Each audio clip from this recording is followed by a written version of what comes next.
Good evening, ladies and gentlemen, and welcome to this another edition of the Elephant in the Room of conversations that we've been having every month with Professor Makau Mutua from the State University of New York. He's a distinguished professor there. Professor Makau Mutua is a long-time advocate for constitutional reform and good governance in Kenya. He's chairman of the Kenya Human Rights Commission, founder of the Kenya Human Rights Commission, as well as being one of our most incisive political commentators. But Professor, I'm talking to you. You are in Buffalo, New York, and I want to talk to you about the U.S. Yes. Partly because it is the subject of considerable conversation. I think across the world right now, what's happening in the United States and the elections that have just been held. And I'll start with a very general question of what your take is. Donald Trump was defeated by Donald Trump, and the Republicans were defeated by by Biden and Ms. Kamala Harris and the Democrats. And I just wanted to get your perspective, of what turned Trump into a one-term president, even though he seems extremely reluctant to vacate the seat. But what went wrong for Trump, even though it may seem very obvious to us? Yeah. So first of all, thank you, John, for having me. Let me say that I'm sitting here in Buffalo, New York, in New York State, which is a very blue state. So for those who do not know, the blue denotes Democratic and red denotes Republican. Yes. And so we are in a mood of celebration and felicitations to ourselves here in New York State, which of course happens to be the native state of one Donald J. Trump. Yes. So although he's our son, we have actually sent him packing. Yes. Or we have participated in sending him packing. Yes. It happens that Mr. Trump is now going to have the ignominy of being only one of 5 American presidents to have suffered the fate, the terrible fate of being rejected by the electorate. Out of 46 presidents, he'll be one of 5 who did not manage to capture a second term. Yes. Just to put this in perspective, the other individuals who did not succeed in capturing a second term were so lackluster or so despised by the population that not even the fact of incumbency could carry them across the finish line. Yes. The assumption is that once you become a president, you're going to be elected for a second term, unless you're a bubbling idiot. Yes. Unless an act of God strikes, and then it's beyond your control. One thing that I just want to say about Trump is that for my fellow Kenyans, I have lived here for nearly 40 years. That's quite a time here. I had never witnessed what I have witnessed these last 4 years. Yes. In the White House. Yes. I have not seen an American president behave, so contemptuously of the norms of the institutions of government, of American democracy, of the honor that an occupant of that house should always have, of the dignity with which they should hold themselves. Yes. I have never seen an American president, in fact, attack the United States directly. And this man did it every day. He burned through every norm of society. He broke many laws. We shall find out what happens after he's no longer president. I can assure you that I think he'll be prosecuted both at the federal and state level. And even if he pardons himself before he leaves office, which he might, you can pardon yourself. I guess there's no bar against that. The founders did not think of that. But this guy might do it. This guy might do it as one more last act of burning through norms. Yes. But he cannot pardon himself, for state crimes at the state level. All right. So he can be prosecuted for that. Yes. The other thing I just want to say is that I think almost every American lived anxiously for the last 4 years. Okay. Without knowing what was coming the next morning. Yes. And I think among those who lived most anxiously, were persons of color, Yeah. were people on the liberal side of the ledger, whether they are white or whatever color they Yeah. were women, were Muslims. Yeah. It was just a hellish existence for many people. So I think you saw on election day, Yes. there were predictions of pandemonium and violence and so on. Of course, none of that came to fruition. Yes. The election was free Yes. and fair, and I did not see there was not a single case of violence where a person was either beaten or shot. Yeah. It did not happen. I saw some people boarding up their stores, but Yes. it never came to pass. So I just want to say that this is a moment of celebration for us. And of course, the person who has replaced Donald Trump could not even be more different from him. Yeah. You can see in every fiber of his body how humane the person is. Yes. And how welcoming. Of course, he breaks a big barrier here by appointing Kamala Harris as his running mate, the first woman, and of course, the first African American to occupy that office. So we have reason to be very hopeful.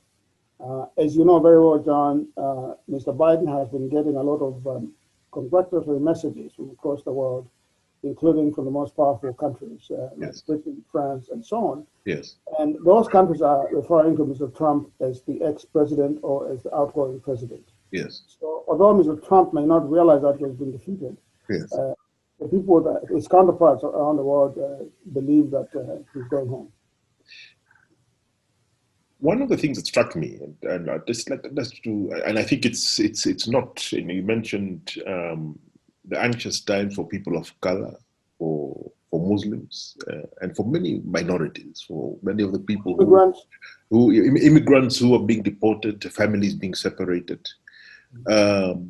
Despite it all, Prof, when one looks at it, this was the largest turnout of American voters, I think, since 1901 or something. I mean, it's a historic turnout. No question.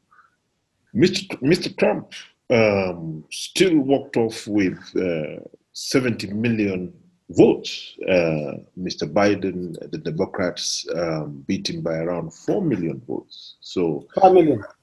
5 million votes. And so that presents a picture of a polarized country. When one looks at the racial voting patterns, it is clear that those divisions are racial as well.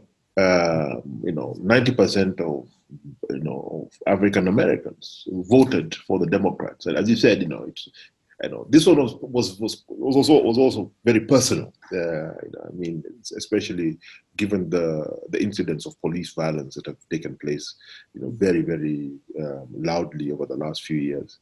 And I wonder, after 400 years, for African Americans, for people of color in the U.S., yes, Donald Trump has been vanquished at the ballot box. He's refusing, but the system, one of the dynamisms of the American system is this capacity to reboot itself, however messily. It does that. I mean, we forget that, in 2008, Americans elected an African American as president, and he was re-elected in 2012. So, and they're still the most popular American alive. Exactly. So, just sort of, it sort of nuances the doom and gloom about things, but still,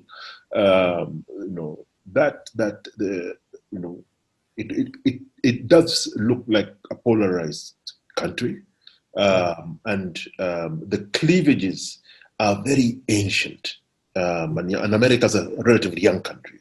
It's a 250-year-old democracy, and some of those cleavages are along the same lines that go back to the days when our ancestors were brought there on boats, possibly from Africa. And, yes. And how do you deal with that? I mean, everyone's people are excited, etc., etc. But actually, enthusiasm is fairly tempered here. People are more looking at the amusing side of the drama of Trump not going and all that kind of thing. But quietly, what people are discussing is Donald Trump and his hardline group of supporters who described all of our countries as shithole countries and took every opportunity to attack people of color very personally, especially women. What does that say? And do the Democrats and President Biden and Vice President Kamala Harris have the mandate to be able to do the kind of major changes required to start beginning to make change happen, especially for young people? Very good questions and sort of trepidations on your part. So the first thing I want to say is that first, the good news. The good news is that the United States is a unique human experiment. I don't think that you can point to any other society which is as complex as this one. Yes. In terms of its diversity and its history. Yes. And that, has tried to accommodate as many people who are different as this one. Yes. And at times with quite a bit of success. Yes. That in itself, to me, is a remarkable experiment. Yeah. That it has not collapsed this far is really a tribute to itself. Yes. So that's very important to say. The second thing to say is that, of course, the long view of history tells us that history, moves, in a zigzag way, and sometimes even goes backwards and then goes forwards again. It is not linear. So we do not. So I when I see very bad things happening, yes, I don't completely despair. Okay. Yeah, because I know that is the case. That how history moves. Obviously, America also has a very dark history. Yes. And a very dark underbelly. Yes. There are people in this country with very bad souls. Yes. Now, what we've seen over the last 30 years in the United States is a dwindling of the white population in the general population, both in numbers but also in political power and in economic power. Yes. What we have seen is a gradual, an upward trajectory, but a gradual sort of tick up. Yes. Of the number of persons of color in this country, like Latinx folks, African Americans, Asians, and others. Yes. And we've seen these people progressively acquire political power, but also make inroads into the economy. Yeah. And then, of course, there has been a corresponding anxiety by the diminishing numbers of white folks. Yes. I think there's a sense that they are beleaguered. Yeah. But I just want to make a distinction that not obviously not every white person feels beleaguered. Yes. But many do feel beleaguered. Yeah. And I think Mr. Trump did not create this feeling. Yes. Mr. Trump just exploited that feeling. Yeah. And knew how to speak to it. Yes. And a lot of the people, this 71 million, I'm not going to say all of them, I don't remember, but a big chunk of that 70 million that you talked about are people who perhaps, yearn for a day whose time has come and gone in American history. When persons like me could not sit here at the university in New York and teach and be a free person. Yes. So I think they would rather take us back 100 years or even further. But that is not going to happen, clearly. And I think it gives them a lot of heartburn and a lot of just anxiety. And so that is what has happened. And what I say to them is, welcome to the world of black people. We have been living an anxious existence for 400 years. Yeah. So, so this is not new to us. It's not new, no. It's new to us. So for the changes that have taken place, I know that there are people who think that the change, of electing Biden and Kamala Harris is not as dramatic as I make it sound, but you just almost have to have lived it for the last 4 years to realize how dramatic this is. Yes.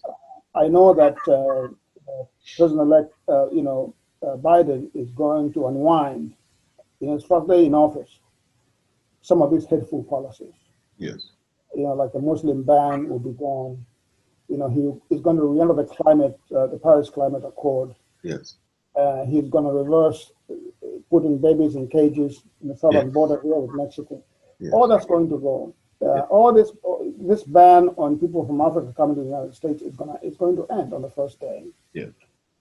And people cannot really underestimate how important that is. Okay. And how important it is, the tone that is set from the top. Yeah. And how important it is that we're going to have someone like Kamala Harris speaking to us on a daily basis. Yeah. It's very important. Now, I think that there is, however, a contradiction, which I think is what you are referring to. Yes. An inexorable contradiction of two forces that are coming, are heading for each other, and not in a very nice way. Yes. There is this angry segment of the white population. Yeah. That is very angry, that is very racist, and that makes no bones about that. Yes. Okay. But there's a larger part of America, which I think is a larger part of America, that has a consensus about, a more welcoming society. Yes. This is a contradiction that is taking place. And I think what's going to be important for me is not just what happens in the United States, but what cues that the United States now is going to give to other countries abroad. Yes. Because what happens abroad will also impact what happens here. Yes. When Americans see Donald Trump, embracing Kim Jong-un, Yes. when Americans see Trump, mimicking Vladimir Putin, when Americans see, Trump embracing Erdogan of Turkey and so on, and Orban of Hungary, that does nothing but embolden the bad actors in this country. Yes. And embolden the bad actors in other parts of the world. Mm-hmm. So I'm hoping that the Biden win is going to wash over the globe in a way that can reset global politics for the better. Yeah. And in that process, also come back and wash over the United States to solidify a softer society. Because what we have seen, the ugliness that we have seen the last 4 years coming out of the White House, is really remarkable. I mean, one of the things that this election process has forced people to try and focus on and understand a bit more is rather the complex nature of America's democracy, and especially the complex nature of America's election process. Yes. The Democrats have not taken the Senate, and we have extremely powerful, very right-wing figures there, like Mitch McConnell, and he spoke out quite quickly, basically, saying that the things will remain as they were. And the question I would ask, yes, the tone from the top is important, but what is the capacity and ability of President Biden and Vice President Kamala Harris to make policy in this environment? I mean, we saw the kind of obstructionism that Obama faced when he was president, and he has said he had this far more diverse and dynamic groundswell of support. This is a much more polarized situation. And so, I just wanted to ask, how will policy get made? I mean, it's curious to the world that I can't remember the name of this one office that hasn't yet signed over the authority.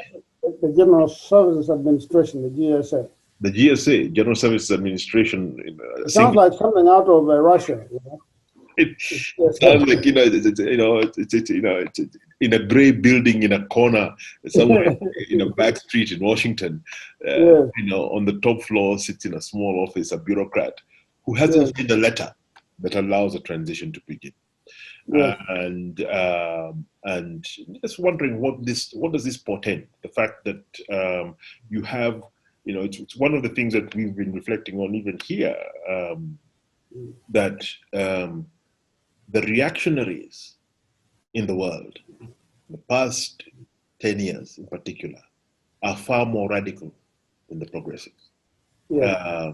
They have, the reactionaries, the right wing across the globe are far more radical, willing to break with norms and to promise the impossible, to do really outrageous things, for which progressives seem sometimes like deers stuck in the headlights. He did what? And while we're analyzing it, he does something else. But here, it seems also the election outcome has created a situation in the house in the House that actually makes it brings a challenge in terms of policy making. And I was wondering how that would be how does that get navigated? Given the fact that what used to be the Republican Party now is also partly the Trumpian Party. Yes, yes. I mean, it's very interesting. I was talking to my son the other day, and we were talking about the character of the person of Donald Trump. Yes. And my son told me, he said, I bet you that 95% of the illegal things or norm-breaking things, not illegal but norm-breaking things, that Trump has done, Obama never thought about. All right. Yeah. Never imagined that. Never imagined that you could actually do that. Because the left, and progressives live within a certain guardrail. There are things that they believe that you should not do. Yeah. And that may be a form of weakness. Okay. It may be a form because it imposes on you the tyranny of self-restraint. Yes. Yeah. So that you think that you should not do that. Yes. Well, Republicans have no such guardrails. They'll do anything. If they have to go and run down the street naked to get something, they'll just do it. Yes. So I thought that was a very, very important comment by him. Yes. But I just need to say this. Yes. The design of the U.S. constitutional system, by at least those who founded the system, yes, was that it will work in a give and take process. Yes. That it was not designed as a zero-sum system. Okay. So this system of checks and balances and of three branches of government and of a Congress that also, the Congress has two branches. Yes. There's the House and there's the Senate. Yes. And there's no guarantee that both will belong to the same party at the same time. Yes. Okay. There's no guarantee that the Supreme Court will have conservatives on it mostly or liberals on it. That's another branch of government. Yes. Of course, there is no guarantee that whoever's going to be in the White House will also control the Congress. Yes. And don't forget that there are 50 states. Yeah. Yeah. And these states are not like counties. No. These are very powerful entities. Yes. And there are some things that the government cannot do in those 50 states. So, for example, I tell people that the elections in the United States are not run by one entity. No. Yeah. Each state runs its own elections. Yes.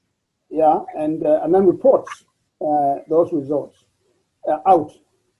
At sometime in December they'll get together in the U.S. Congress and cast their ballot, and then the election will be officially certified. Yes. At that particular point. But my point simply is that the system, when you look at it, it's designed for gridlock. Yes. It's in the design of it. But that was not the purpose of it. The purpose was that this fear of gridlock would make people work together. Okay. To get things done. Yeah. Yes. Yes. Yeah. But somewhere, somehow, someone discovered that they could really drive the other party out of power by creating gridlock. Yes. By throwing sand in the gears. Yes. Just about 20 years ago, John, there was no, this sort of death, either life or death struggle in the U.S. Congress was not there. No, it wasn't. It was not there. Supreme Court justices were being confirmed by a vote of 100 to nothing. Yes. Yeah. Yes. Because people understood that as long as a jurist was qualified, the president was entitled to appoint a jurist who he or she was most comfortable with. Yes. Ideologically. Yeah. So we knew that a Democrat would probably appoint, a liberal justice. Yes. The Republicans would do the same. Yeah. But the Republicans would say, well, when our turn comes, yes, we shall appoint our people. Yes. Now, what we have is very different, is that when your turn comes, I will stop you from appointing your people. Yes. Yeah. So this is where the founding fathers actually missed it. And I'm not quite sure whether there's an answer to this question. Okay. Whether the constitutional design can be made in such a way that you can avoid gridlock if there's no good faith in working together. Yes. Okay. So that's what you are seeing. Yeah. So, for example, this person, this little bureaucrat, in a nameless office somewhere in a gray zone, who will not write a letter. That idea, the reason why I do not know that person existed is because we're not important. Their work was clerical. Their work was to tell the government that prepare the way for my successor. Okay. Yes. But when the system fails, it's like having a multiple organ failure. Like when if you are sick, and this is the point I want to make now, that one of the things that we are looking at here, and we should be very careful about, is whether we are starting to see the actual visible decline of the American empire. Yes. Whether these problems that we have today are not, they're not fleeting. They might not be fleeting. There may be the signs of a tired, depleted empire that is becoming obsolete. Yeah. Yeah. Because look at ancient Rome. Yeah. Look at Britain. Yeah. Look at Spain. Look at all these empires and how they collapsed. Yes. The elite began to eat itself. Yes. And eventually was overtaken by history. Yes. So part of the question, even as I agree with you that the American system has this inordinate capacity to reproduce itself, to reset itself, yes, and to gun forwards again. Yes. One must wonder. One must wonder. When I look at someone like Lindsey Graham, who yes, was a good friend of John McCain. Yes. Graham was just being reelected. Yes. He's practically a poodle for Trump. Practically a poodle for Trump. When I look at someone like Mitch McConnell, whom you mentioned earlier, yes, not saying that the transition must be effected. When you look at Mike Pompeo, the Secretary of State, who is supposed to be traveling next week to Europe, saying that we are preparing for the second Trump administration. What universe is he living in? yes, And who is he going to meet? So you wonder whether these are not signs of an elite that is become like a banana republic elite. You just wonder about that. I know the country quite well, as you know, so I'm not going to make that prediction. No. But I'm going to make the prediction that the country needs a serious reset. Yeah. Yeah, it needs a serious reset. And Mr. Biden has started, on the right foot.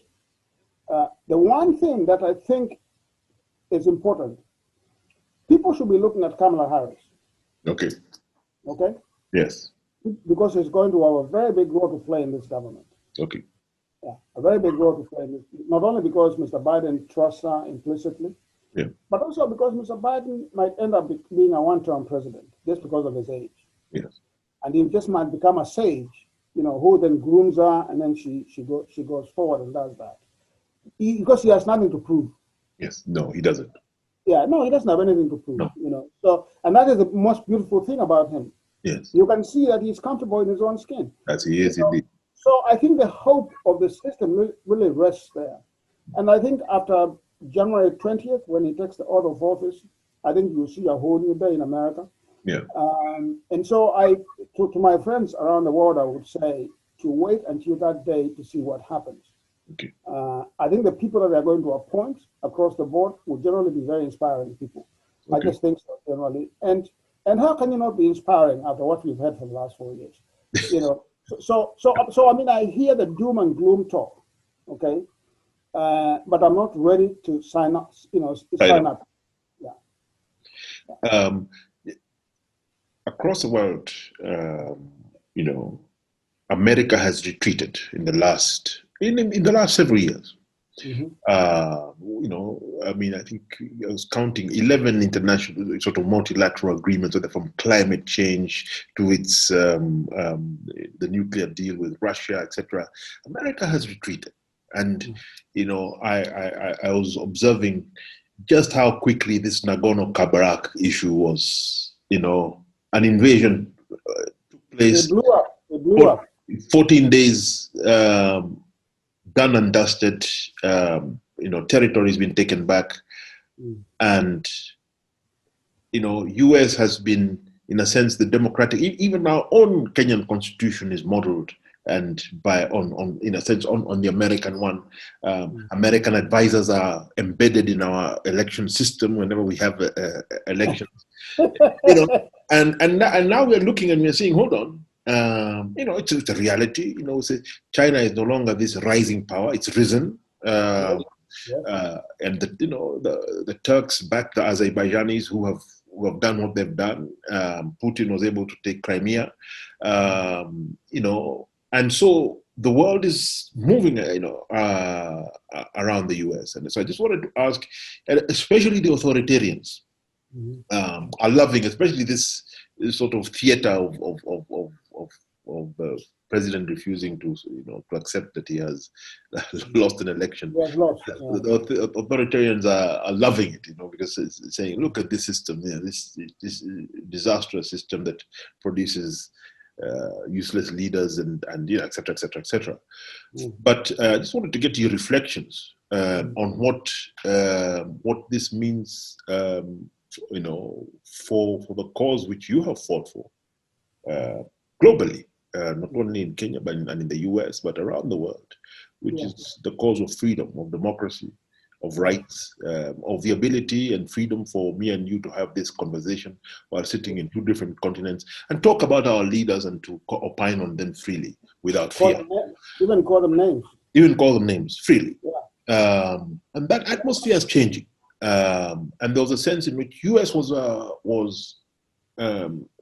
had people's backs, even if it was only metaphorical. And there's a definite sense that's gone. Yeah. So there's, so there's a sense in which there are some areas in which the U.S. should retreat. Yes. And there are some areas in which the U.S. should be more voluble. Yes. I think the weight of the United States will be felt anyway, just because of its own size and the size of its economy and influence and military. Yes. Yeah, so that will always be there. Yes. I think what we are talking about really is the deliberate projection of power. Yes. Whether it's moral power, which is called soft power, or whether it's military power, yes. And economic power, which are like hard powers, yes. so to speak. So my view is that Mr. Bush who Mr. Obama took over from, was a very robust imperialist. Yes. Okay, I mean, he was in your kitchen, Yes. he was in your bedroom, Yes. and it did not matter where you were. Yes. You could have been all on the other side of the planet. Yes. Mr. Bush was there with you. Yes. Yes. You know what he did in the Middle East, right? Yes. Yeah, that kind of thing, I think, really is destructive. Yes. Yeah. Okay. I think so. The loss of American power for the purposes of destroying other societies really needs to be. The U.S. should retreat from that. There's Yeah. no question about that. You know, but there are other areas of U.S. power that I find helpful. Yeah. Okay. So first of all, it's just the power demonstration. It's the Yeah. power demonstration. John, countries do not become powerful simply because they are militaries and they have money. Yes. No. Yeah, that's not why you become powerful. No. If that was the case, China could be very powerful now. Yes. Yeah, but really, although it has all these things, it really is not. Yes. In fact, I would think that there's quite a bit of resentment at this moment Mhm. because of COVID and so on. Yes. Yeah, countries must have something to sell beyond uh, beyond guns, steel, Yes. and bullets. Yes. Okay? And they must have something else to sell beyond the iPhone, Yes. and beyond the Hollywood. Yes. Okay, they must have the intangible things that makes other countries attracted, get attracted to them. Yes. So I think one of the greatest assets of the United States has been this association with it, whether it's right or wrong. Yes. It's a beacon of democracy. Okay. Okay, and that other people from other societies want to come here because of that. Yes. And I would say that, in fact, I think I can say this, without equivocation. Yes. There is no other country that is as attracted to people as the United States. Yeah. In terms of just not people wanting to come here, but also people wanting to emulate things which are American. Yeah. Okay? So these are intangibles, John. Yeah. Okay. Okay? I mean, these are people know the United States. Some people know the United States more than they know their own countries. That's true. Yeah. That Now is that's sad, but it is true. That is true. And this also explains the fascination with the American elections and so on and so forth. I see people on Twitter, talking as though they live next to me in Buffalo. Yes. Okay, they know. And sometimes they disagree with me. They tell me, "No, Professor, you are wrong about this, and you are wrong about this." Yeah, which is very good, right? In some sense, that shows you the power, the soft power of the United States. Yes. Okay, and that is a power, for example, that when you and I were fighting for change in Kenya, that Johnny Carson, the American ambassador, and other ambassadors who are for change would buoy us and support us in our struggle. Mm-hmm. That's a very important thing. It is the same thing that talks about, the United States, pushing for values like, for example, equality for gays and lesbians. Yes. Or pushing for things like women's rights. Mm-hmm. These are the values that you will never get China to push for. No. It just never happened. Yes. If anything, they will bless whatever repressive measures are being taken by a state as opposed to opening up more space. So I just want to say that is very important part of it. And if I regret the retreat of the United States, it is in those areas of soft power for the greater good. Okay. I mean, I would like to see the United States speak up more, for example, on global trade. Yes. Instead of pushing this, U.S., Kenya agreement. Agreement, yeah. I understand there are some issues in it. Yes, it does. on the environment. Why Yes. would you want to conclude an agreement that is going to destroy the environment of a poor country like Kenya? Yes. It just makes no sense to me. Yes. The United States is so rich as a country. Why would it then want to put its big boots on Kenya and force Kenya to swallow plastics? Yes. That's amazing to me. Yeah. You know, I mean, it doesn't matter whether Kenyans can be bribed to accept it, you know, which I'm sure it might be possible. But why would a U.S. official, put that in as a clause in an agreement? Yes. Yeah. I mean, this country is rich, John. Yeah. Clause in an agreement. Yes. Yeah. I mean, this country is rich, John. Yeah. Yeah. So that is where America's soul has been lost, in my view. Okay. And that's where I would like to see this soul come back. And I'm hoping that Biden can do some of that, because a great power like the United States, a big, strong power like the United States, will have that big footprint. That's right. It's up to us. It's what we want, because we know that footprint cannot be changed. But we don't want it to be, destructive. Destructive. Yeah. Like, for example, you say when they take Crimea, someone should stand up and say you can't take Crimea. Yeah. When Putin took Crimea. Yes. Someone should say that. Mm-hmm. No one should be giving succor and solace and comfort to Kim Jong-un. Yes. No one. I mean, the stories that come out of North Korea are harrowing, John. Yeah, that is true. Yeah, for their own people. Yeah, so some of these things are not acceptable to me. That's or true. Even coddling and comforting, what's his face? Erdogan in Turkey. So that's where I hope that Joe Biden can bring some change. And I think that you're going to see, in some sense, that vacuum Yes. being filled again. If I just one final question, Prof. As I said, time flies when we're having fun.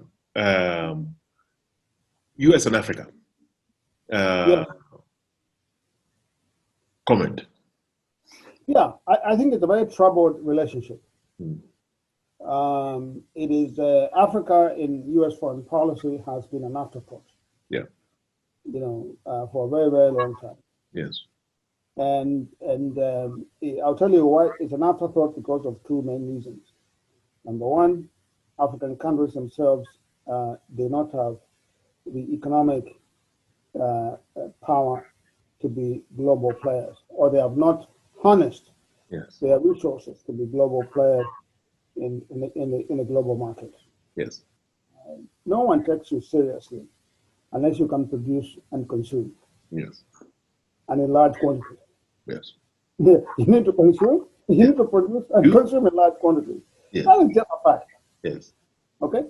The other thing, of course, is is this notion in the United States that our people in the United States are not as powerful. Yes. I'm talking about African Americans now. Correct. There's a correlation between their powerlessness or their marginalization in the United States. Although they care about Africa, it is there. Yes. And our powerlessness. Yes. But of course, now, John, you are talking about a legacy that goes back to slavery. Yeah. These people came and took our people and sold them into the market like property. Yeah. Okay, so that's a history right there. Yeah. And it was just about 100 years ago or 140 years ago that this system ended. Yes, that's right. Yeah. So they are still seeing Africa from that particular perspective. Yes. I think Barack Obama, quite frankly, could have done more. Yeah. And a lot of us wrote articles at the time suggesting, ways in which he could make Central Africa more in U.S. foreign policy. Yes. You hear American makers talking about Europe, talking about Asia. Yes. Latin America, they just think that it's part of their universe, so they don't talk about it much. Yes. But you'll be surprised, you'll be shocked that when they talk like that, they don't mention Africa. Yes. It's an afterthought. So I think what I've said before, and I'll repeat it again, I think our salvation as African states, our African peoples, will not come from the West. I think we need to get a hold of our own societies become important players in our own societies first, develop our own economies, and make it impossible for others to ignore us. Yeah, that's right. Yeah, I mean, it's just a fact, John. Right. And, No you know, way. other people can affect us on the margins, Yes. right? I mean, I think Barack Obama made us feel good Yeah. because he was an African like us. Yes. I think that Joe Biden will make us feel good. Yes. Yeah, Kamala Harris will make us feel good. Yes. And they will treat us with respect. Yes. But we need to go beyond being treated with respect. Yeah. We need to become players. Yeah.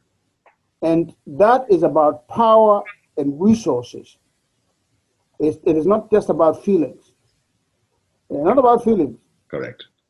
You know, if John, if every time I come to see you, I take you out to drink a single malt and you never buy a single malt back, I'll stop coming to visit you. Yes, that's right. I'll just stop. I'll say, you know, screw John. I'm not interested. You know he's not. You know, every time I see him, I'm the one who's buying stuff. Yes. You know, what's wrong with him? Very true. Very true. Yeah, so we cannot simply come with a begging bowl every time we come to beg and expect to be respected. No. People might feel sorry for a beggar. They might even feel empathy. But respect, I'm not quite sure. That's true. Thank you, Prof. You know, on that clarion call note, on that inspiring note, I'd like to say asante sana. I am very, very sure that this issue is not going away. You're in for interesting times. The next 70 or so days before the President Biden and Vice President Harris are sworn in are going to be very interesting. So I look forward to more of your wisdom and insights when we speak in December. And I do too. We should speak. You know, your time allowing, just before he takes over, and then after he takes over, we can look at how his administration is filling up, who he is appointing to various positions. We definitely will do that. Thank you very much, Prof. Thank you so much. Thank you. Yeah.